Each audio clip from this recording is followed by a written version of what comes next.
Good morning students. आज हम NCERT से पढ़ेंगे ऑर्गेनिज्म और पॉपुलेशन। देखिए इसमें क्या है, सबसे पहले तो रामदेव मिश्रा जी के बारे में बताना चाहूंगा मैं। इन्होंने यूके से, यूनाइटेड किंगडम से, लीड यूनिवर्सिटी से पीएचडी की भाई, और बनारस हिंदू यूनिवर्सिटी में एज ए प्रोफेसर नौकरी ज्वाइन किया। लगभग 50 स्कॉलर्स को इन्होंने पीएचडी करवाई। और इनके कार्य को देखते हुए इंडियन नेशनल साइंस एकेडमी और world academy of arts and science की फेलोशिप मिली इनको, और Sanjay Gandhi award of environmental and ecology इनको दिया गया। इन्हीं की मेहनत की वजह से national committee of environment and planning and coordination 1972 में गठित की गई, और इसी की बदौलत 1984 के अंदर ministry of environmental and forest की जरूरत महसूस हुई और यह मिनिस्ट्री का निर्माण कर दिया गया। इनके योगदान को हम भूल नहीं सकते। दूसरा, इस चैप्टर के अंदर जब हम पढ़ेंगे तो ओस्मो रेगुलेशन टर्म आती है, ओस्मो कन्फॉर्मर आती है, तो थोड़ा सा हम पढ़ेंगे क्योंकि ओस्मो रेगुलेशन आपकी ह्यूमन फिजियोलॉजी में भी आएगा, फिश वाले चैप्टर में भी आएगा, और यहां पे भी। प्लीज ध्यान से देखें। देखो बेटा, ये है fresh water fish. Fresh water में जो रहती है, आपको पता है हमारे अंदर ब्लड की ओस्मोलिटी कितनी होती है? 300 मिली ओस्मोल पर लीटर। समुद्र पानी की ओस्मोलिटी कितनी होती है? 1000 मिली ओस्मोल पर लीटर। और फ्रेश वाटर की ओस्मोलिटी कितनी होती है? 50। तीन चीज याद रख लो, 50 ओस्मोलिटी है तो फ्रेश वाटर है, 300 है तो किसी भी एनिमल का फ्लूइड है, और 1000 के करीब है तो साल्टी वाटर है, समुद्र का पानी। बस ध्यान से सुन लो भाई, जो मछलियां फ्रेश वाटर में रहती हैं, बाहर तो है 50 मिली ओस्मोल पर लीटर ओस्मोलिटी, अंदर कितनी है? 300। तो क्या होता है, यहां पे तो होगी लो कंसंट्रेशन, अंदर होगी हायर कंसंट्रेशन। ओस्मोसिस क्या कहता है कि लोअर से पानी हायर कंसंट्रेशन ऑफ सॉल्यूट में जाता है थ्रू प्लाज्मा मेम्ब्रेन। तो इसके अंदर सबसे बड़ी प्रॉब्लम क्या होती है? पानी अपने आप अंदर जाता रहता है, तो पानी इसके अंदर अपने आप अंदर घुस गया, और साल्ट जो इसमें 300 था, बाहर 50 है, साल्ट डिफ्यूज होने लग गया बाहर की साइड में। तो इन मछलियों ने भाई भगवान की पूजा करी, न बोले जी अपने आप पानी अंदर आ रहा है, हम पीते ही नहीं, और बॉडी में से जो साल्ट है वो अपने आप बाहर निकल रहा है। तो भगवान ने, समुद्री भगवान ने क्या कह दिया? फ्रेश वाटर वाले भगवान ने तथास्तु जैसे ही कह दिया, इसके अंदर एडेप्टेशन होगी, यानी टाइम के अनुसार इनके अंदर क्या होगी भाई? एडेप्टेशन होगी। प्लीज ध्यान से देखें। पहले ही तो क्या हुआ, इसकी पहली प्रॉब्लम क्या थी? पानी diffuse, water diffuse inside due to osmosis, यानी एंडोस्मोसिस हो रहा है। दूसरा, salt diffuse outside, salt diffuse outside. इन दो प्रॉब्लम को कंपनसेट करने के लिए पहली एडेप्टेशन हुई इसके अंदर, impermeable scale develop. Cartilage fish में प्लेकोइड स्केल डेवलप होते हैं, बोनी फिश में साइक्लोड, स्टीनोड और गैनियोड टाइप के स्केल डेवलप हो जाते हैं जो नीट में आते हैं। इसलिए टॉपिक बेसिक ऑस्मो रेगुलेशन चला हुआ है, बीच बीच में ये बताऊंगा मैं आपको। 5 पेयर गिल्स होते हैं कार्टिलेज फिश में, और 4 पेयर गिल्स होते हैं बोनी फिश में। कार्टिलेज में बोन नहीं होती क्योंकि नाम ही कार्टिलेज फिश है, कॉन्ड्रिन प्रोटीन का बनता है, और ओसिन प्रोटीन की बनती है बोन। अब never drink water through mouth, मुंह से पानी नहीं पीती क्योंकि पानी अपने आप अंदर जाता रहता है। तीसरा, एक्सेसिव यूरिनेशन, अब पानी अपने आप अंदर जा रहा है, ताकि ये फूल ना जाए ज्यादा, तो बार बार यूरिन आता रहेगा, और यूरिन भी कैसा आएगा? डाइल्यूट यूरिन आएगा इसके अंदर।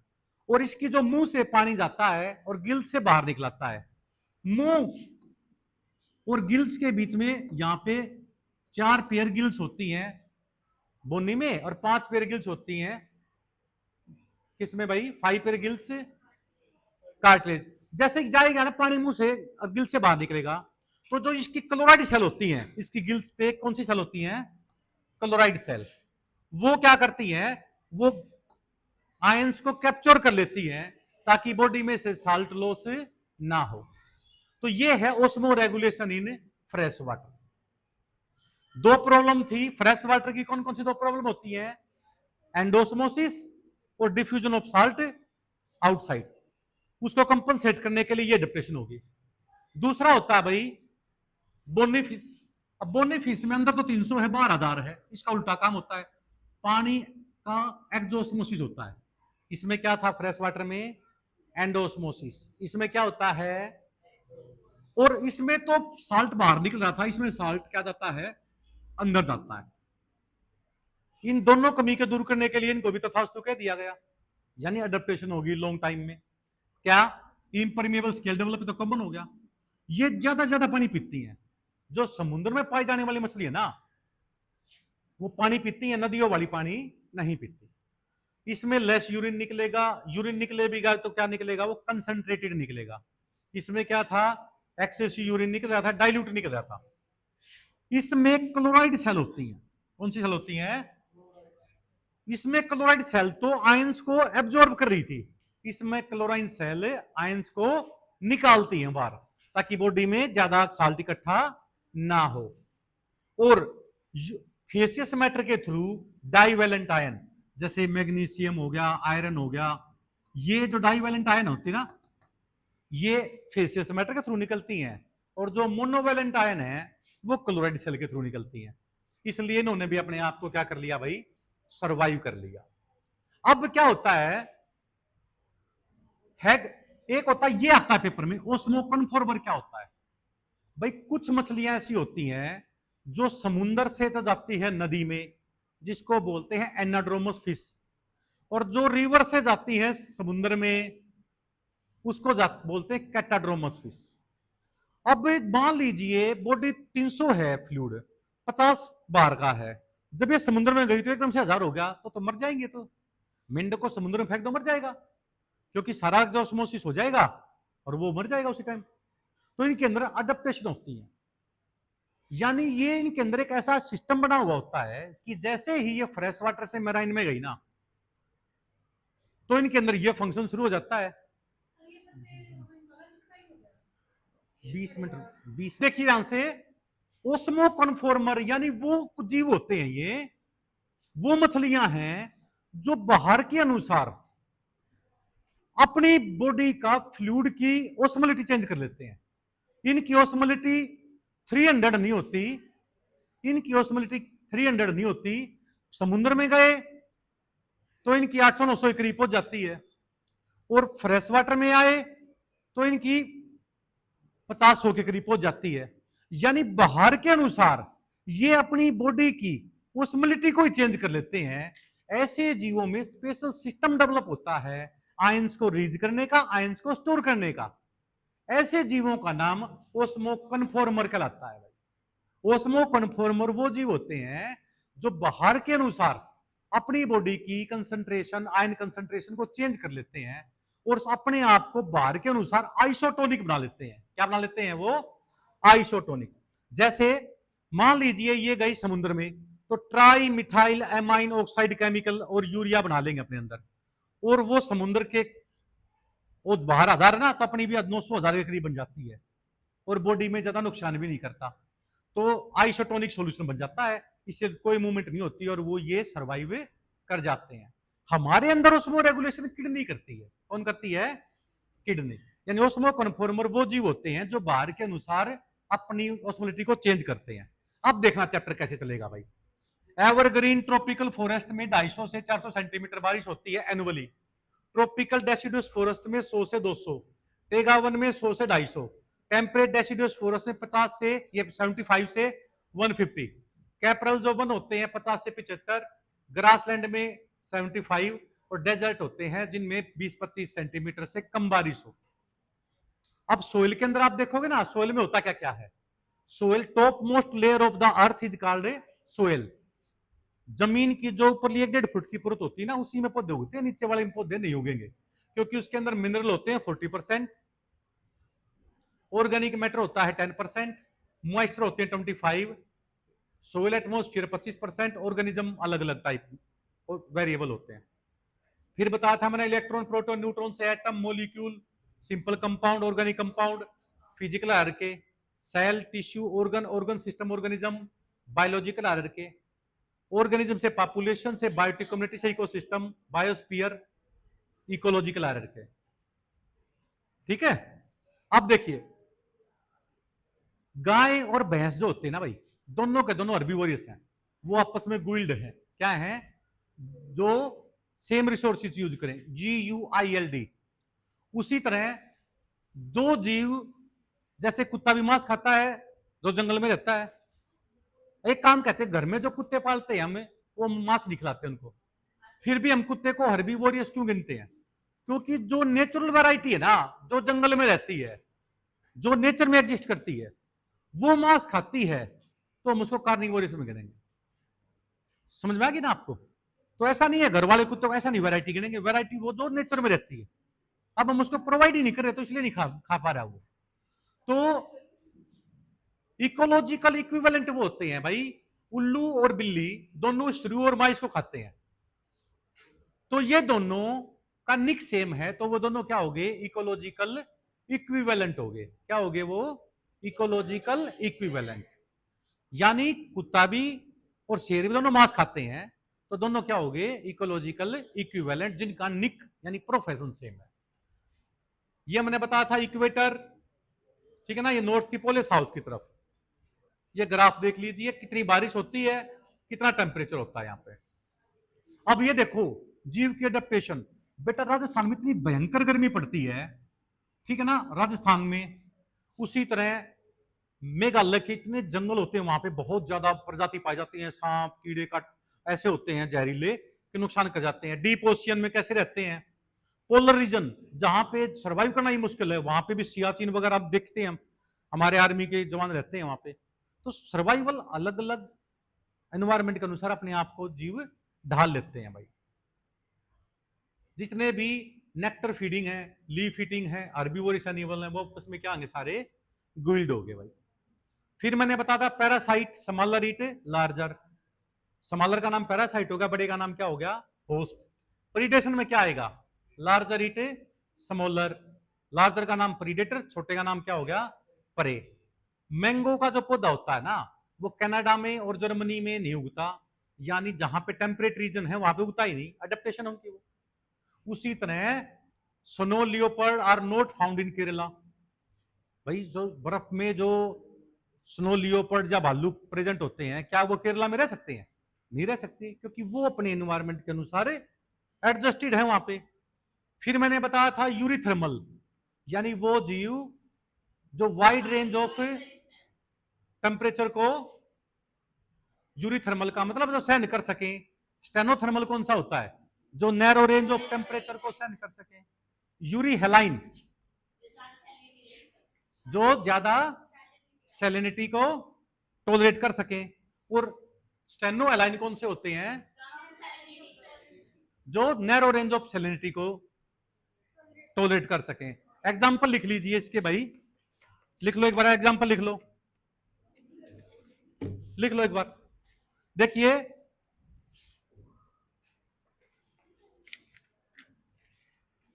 यूरी एलाइन में लिख लीजिए salmon, eel, shark. Salmon, euryhaline, यानी which can tolerate wide range of salinity. Salmon, eel, बड़ी EEL, ईल, शार्क, स्टिंगरे। अब आता है स्टेनो एलाइन। स्टेनो एलाइन के अंदर लिख लीजिए टूना फिश और गोल्ड फिश। यूरिथर्मल में क्या क्या आते हैं? आप देखते हो घरों में, काउ, कैट, गोट, टाइगर, यानी वाइड रेंज ऑफ टेम्परेचर को बियर कर सकते हैं ये। और स्टेनोथर्मल में लिख लीजिए penguins, polar bear, crocodile. Penguin, polar bear, crocodile.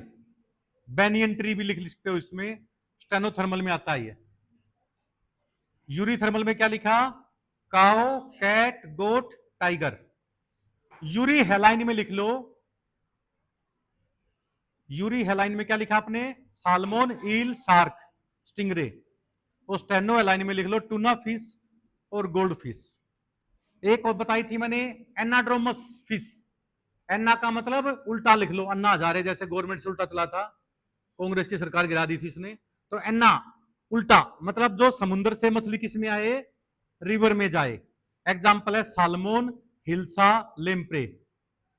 Salmon, hilsa, lamprey. और कैटाड्रोमस फिश में आती है ईल, जो रिवर से किस में जाती है, सी में जाती है। इल, इल, EEL।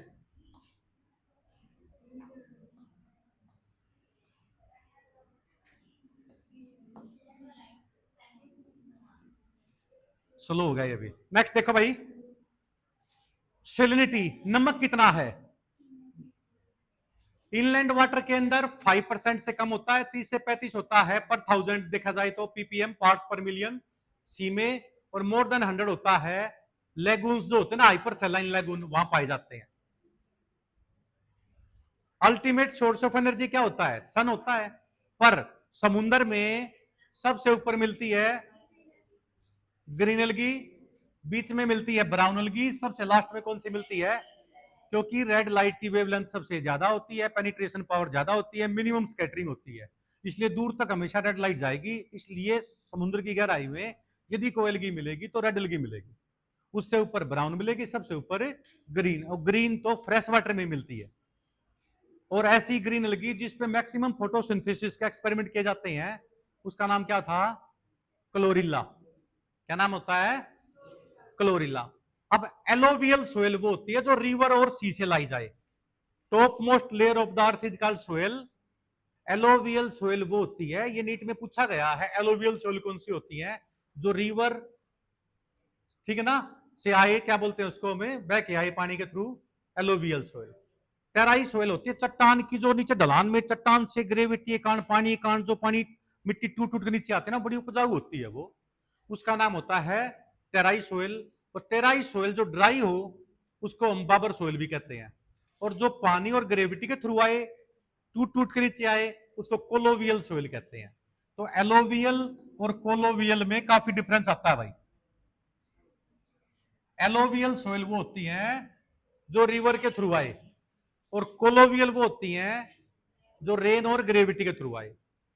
नेक्स्ट आता है भाई, ये देखो ध्यान से, ओस्मो कन्फॉर्मर क्या होता है, वो जीव जो बाहर के अनुसार अपनी बॉडी की ओस्मोलिटी चेंज कर ले, क्या बोलते हैं उसको, ओस्मो कन्फॉर्मर। होम्योस्टेसिस मैंने बताया था, अपनी बॉडी का इंटरनल कांस्टेंट कंडीशन रखना, चाहे टेम्परेचर हो, ठीक है ना, चाहे हार्टबीट हो, जैसे मैंने भाग्य हार्टबीट बढ़ गई, कुछ समय बाद कम होगी, तो इपिनेफ्रिन निकला, हार्टबीट बढ़ गई, नोरिपिनेफ्रिन निकला, हार्टबीट वापस कांस्टेंट होगी। यदि बड़ी बड़ी रहेगी तो मर जाएंगे हम। इतनी भी ज्यादा नोरिपिनेफ्रिन ज्यादा निकला और कम हो जाएगी, उससे भी जान का खतरा है। तो 72 10 20 30 ऊपर नीचे, तो ये तो चीज आती है ना, ये होम्योस्टेसिस है भाई। अब आ जाते हैं, टैनिंग ऑफ स्किन हो गया होम्योस्टेसिस का example. Body temperature 37 degree 98.4 Fahrenheit homeostasis में आता है। बर्ड्स और मैमल्स तो होते हैं वार्म ब्लडेड, होम्योथर्मल, एंडोथर्मल भी कहते हैं इसको, और कोल्ड ब्लडेड कोई को थर्मल या एक्टोथर्मल बोलते हैं। ये बर्ड्स और मैमल्स को छोड़ के बाकी सारे, ओरिफेरा, Coelenterata, Ctenophora, प्लेटियलमाइंथिस, एस्कलालमाइंथिस, Annelida, arthropoda, Mollusca, एकानोडर्मेटा, कोडेटा, hemichordata, कोडेटा। कोडेटा में फिर क्या आएगा, Urochordata, स्फेलोकोडेटा, cartilage fish, bony fish, और कार्टिलेज से पहले साइक्लोस्टोमेटा भी कह सकते हो, Cyclostomata, cartilage fish, bony fish, amphibians, reptiles, birds और मैमल्स। बर्ड्स और मैमल्स वार्म ब्लडेड, बाकी सारे कोल्ड। ओस्मो रेगुलेशन क्या होता है भाई, पानी की और साल्ट की कंसंट्रेशन बॉडी में मेंटेन करना, ओस्मो रेगुलेशन। युगलिना में, पैरामीशियम में क्या था, कॉन्ट्रैक्टाइल वैक्यूल्स थे ना, कॉन्ट्रैक्टाइल वैक्यूल्स, और हमारे अंदर क्या होती हैं, किडनी। ओस्मो कन्फॉर्मर यानी वो मछलियां या वो जीव समुद्री जो बाहर के अनुसार अपनी ओस्मोलिटी को चेंज कर लेते हैं, उसको हम ओस्मो कन्फॉर्मर कहते हैं। क्या कहते हैं, ओस्मो कन्फॉर्मर। अब नेक्स्ट आता है, जैसे साइबेरिया से कियोलेडो नेशनल पार्क के अंदर, भरतपुर में है राजस्थान में, पक्षी आते हैं 3-4 महीने के लिए वहां की एक्सट्रीम कोल्ड से बचने के लिए। ये सीजनल माइग्रेशन है, अपने आप को एडजस्ट करने के लिए, अपने आप को बचाए रखने के लिए, अडेप्टेशन करने के लिए। उसी तरह कुछ जीव विंटर स्लीप कर जाते हैं, उसको हाइबरनेशन बोलते हैं। कुछ जीव समर स्लीप कर जाते हैं, उसको एस्टिवेशन कहते हैं। और कुछ जीव बरसाती सीजन में अपने आप को पेरिनेशन कर लेते हैं बरसाती सीजन के तुरंत बाद। फिर दोबारा फेवरेबल कंडीशन यानी बरसाती सीजन आता है तो दोबारा सर्वाइव कर जाते हैं। इस स्टेज का नाम होता है डायपोज। क्या बोलते हैं इसको? डायपेज, यानी अपनी ग्रोथ को बिल्कुल रोक लेते हैं। नेक्स्ट आता है भाई अडेप्टेशन, वातावरण के अनुसार अपने आप को डालना। ये टॉपिक नई एनसीईआरटी में कट गया पर नीट में है, पर क्योंकि ये सारी बुक से निचोड़ लिखा रखा है इसलिए पढ़ना इसको। जैसे कंगारू रेट, एक छोटा सा चूहा जैसा जीव होता है, वो जिंदगी भर पानी नहीं पीता, फिर बिना पानी कैसे काम चलता है? जो खाना खाते ना उसमें 70-80% पानी होता है, उस पानी को वो निकालता नहीं है और वो सरवाइव करवाता है। ऊंट भी होता ना, कैमल जो होता है, रेगिस्तान का जहाज जिसको बोलते हैं, 10 मिनट में 100 लीटर पानी पी सकता है। उसका जो हम्प होता है ना उसमें फैट स्टोर होती है। प्रोटीन स्टोर क्यों नहीं होता?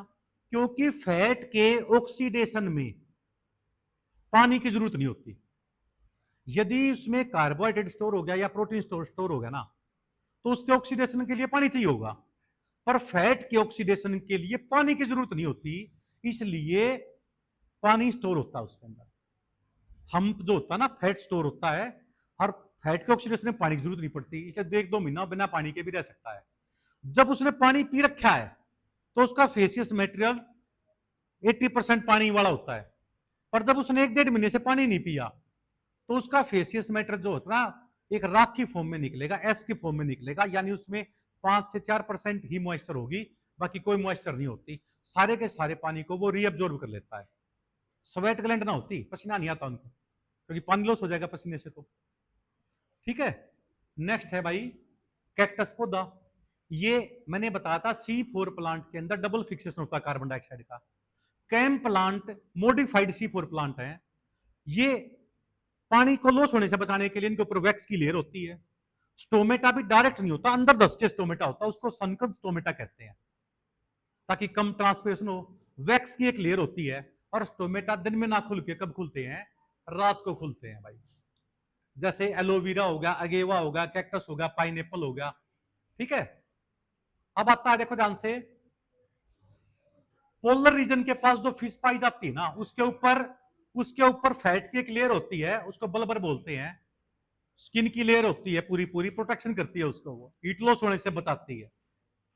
उसी तरह हम हिल एरिया में जाते हैं जहां पे ऑक्सीजन कम होती है, तो हमारे अंदर क्या होता है? सांस फूलने लग जाती है हमारी। क्यों? क्योंकि ऑक्सीजन प्रेशर वहां पे, पार्शियल ऑक्सीजन प्रेशर कम है, तो बॉडी में क्या होता है? ऑक्सीजन की कमी होगी तो हमारा सांस फूलने लग गया। तो किडनी की जुक्स्टाग्लोमेरुलर सेल से रेनिन निकला, RENIN। RENNIN तो निकलता है स्टोमक में, RENIN निकलता है किडनी में। वो हमारे में आरबीसी रिलीज करवा देता है। अब एक आरबीसी को थोड़ी सी भी ऑक्सीजन मिली, तो यदि मैं आरबीसी को 2-3 गुना बढ़ा दूं तो थोड़ी थोड़ी ऑक्सीजन, बॉडी की ऑक्सीजन को कमी दूर कर देगी ना। तो सेम यही होता है, माउंटेन जो सिकनेस होती है ना, जब हमारे वहां पे ऑक्सीजन कम हो जाती है, सिर चकरा जाता है, ऑक्सीजन कम हो जाती है, ब्रेन में ऑक्सीजन सप्लाई कम हो जाती है, तो वहां पे आरबीसी बढ़ जाती है।